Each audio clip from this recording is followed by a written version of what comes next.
Vatandaşlıkta olduğumuz айтасызбы? Шайлоо дайым эле атаандаштык болот. Атаандаштык кандай баскычта болот, кандай деңгээлде болот, канчалык маданияттуу деңгээлде болот, атаандаштык сөзсүз түрдө болот. 20 партиядан ашык партияга бир мандат округдарда деле атаандаш менимче баштарында изучуу административдик ресурс, добуш сатып алуу фактылары мурдагы шайлоого салыштырмалуу кандай болду? Эгер бийлик каалаган болсо, добуш сатып алуулар канчалык бийликке жар салып кетирип алса, казып кетебиз. Ол кандай сатып бирок бираз сапарга элибиздин саясий деңгээл көтөрүлүп, руханий дүйнөсү байыганса, көптөгөн нерселерди башталды. Жакшы көрүнүш, мындай караса, ара-кара бул өтө чоочун жамаатчылыктагы мыйзамдагы административдик дегенде эми сөзсүз түрдө болуп келип болбойт. Себеп кандайдыр бир мамлекеттик телекаражаттар, массалык маалымат каражаттары аркылуу кайманат. Бул коюу олтуруп калыш азыркы бийликтин адатына айланып жакшы эмес. Баягы бизге караш байкабай калат деген нерсе бар, байкоолор бар. Мекенчи Москвадан түшкөн. Ошо Россияда кыздар экинин алдында өзү болуп жүргөндөрдү экөөбүздүн байкалып сездик. Тилекке каршы административдик деген сөз ушундан байкалат.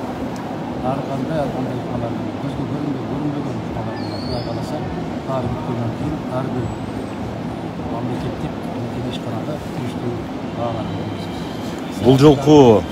Бул жолку парламенттик шайлоону уюштуруудагы эң башкы жетишкендиктери жана кемчиликтер деп сиз кайсыларды айтат элеңиз? Башкы жетишкендиктер коомдун талабы кандай болсо ошого жараша болот. Коомдун талабы ушул болду, жанагындай будун чаңга түшпөстөн алдын жуктумдарды баарын жоготобуз, токтотобуз дегенде менде кабар бар. Кийинки айылдарда ушул аксакалдар топтолуп, жаштар топтолуп, биздин айылга ким акча сунуш кылган болсо ошону баарын кууп чыгабыз дегендерге чейин жетишти. Бул аябагандай сонун көрүнүш. Кудай кааласа, ушундай элдин ушундай өлкөнүн келечеги бар. Демилге астынан чыгып атат.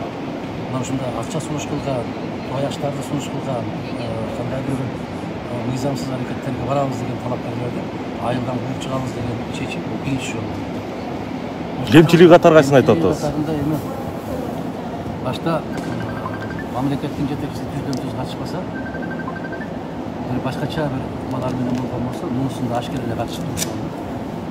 Айрыкча коопсуздук кызматы. Коопсуздук кызматы бул бир учурда эле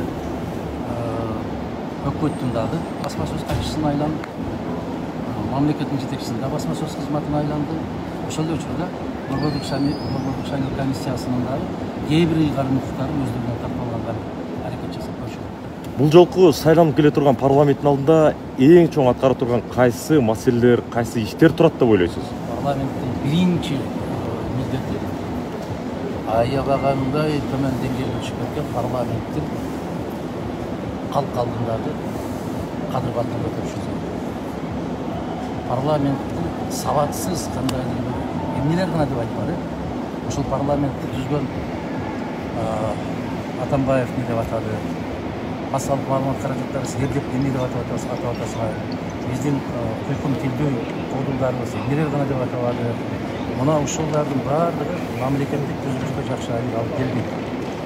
Ишеним аябай жогору деңгээлге көтөрүшүбүз керек биринчиден, экинчиден кесиптик баягы мыйзам чыгарууга татыктуу болгон азамат жигиттердин кыздардын келиши керек. Алар далилдеп ошол жерде отурууга биздин толук моралдык укугубуз бар дегенди иши менен сабаттуу.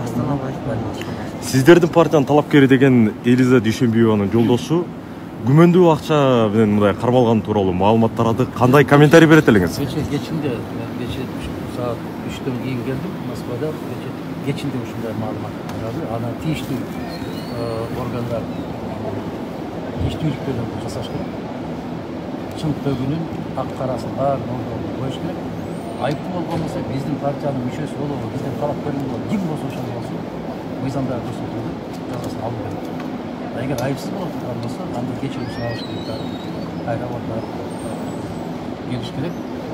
Менимче биздин Бүтүн Кыргызстан саясий партиясы канча жылдан бери шайлоого катышып келаткан болсо, эң таза, эң адилеттүү партия катары келбелүү. Анан арабызда эгер ошондой кишилер аралашып кеткен болсо, өтө күчтүү. Эгер ошол далилденип кала турган болсо, партиянын лидери катары сиз жеке өзүңүз кандай чечим кабыл аласыз? Далилденип кала турган болсо, ал талапкерибиздин канча деңгээлде добуш алган албаганына карабай, биздин катарда болуш керек. Бүтүн Кыргызстан партиясы 5%дык косулуудон өтөт деп турасызбы жана шайлоо жыйынтыгын тааныйсызбы? Биринчиден социологиялык иликтөөлөргө таянабызбы, таянбайбызбы? Баардык социологиялык иликтөөлөрдү карасаңыз, Бүтүн Кыргызстан бир ача макул.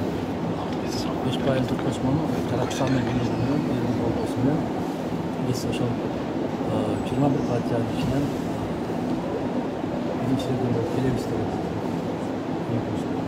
ишеничибиз дагы бар. Ага жөн эле айтып өткөн жокпуз. Биздин Бүтүн Кыргызстан партиясы башка партиялардан айырылып, бүтүн Кыргызстандын 7 дуранында бардык райондордо болуп келди, калган жердин арасында болду. Бизге белгилүү. Элдин маанайы бар, элдин каалоосу бар, элдин берип талабы бар. Мүмкүн башкача жыйынтык болот, шайлоо жыйынтыгын таануучу. Башкача жыйынтык кылган болсо, андан Кудай сактаган болсун, өз башына өздөрү аябай чоң азапты тилеп алган болот. Башкача мүмкүн эмес. Элдин каалоосу